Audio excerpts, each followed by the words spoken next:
বন্ধুরা, এটা দেখাচ্ছি কফি গাছ, যে নেসকফি খান, নেসকফি বলে ব্রুড কফি। দেখুন, পাতাটাকে দেখে অতটা বোঝা যাচ্ছে না, কিন্তু এই যে কফি ফলগুলো হয়েছে এগুলো কিছুদিন পরে না লাল হয়ে যায়। লাল হয়ে যাওয়ার পর পাকার ফলে এটাকে ড্রাই করা হয়।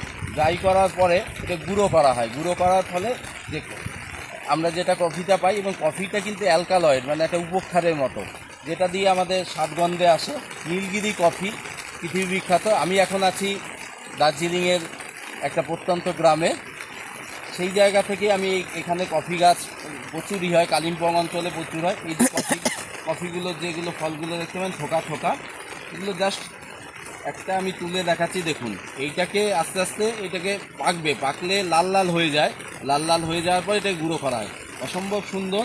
এটা কিন্তু এখন খুব একটা ভালো গন্ধ নেই, খুব বাজে গন্ধ।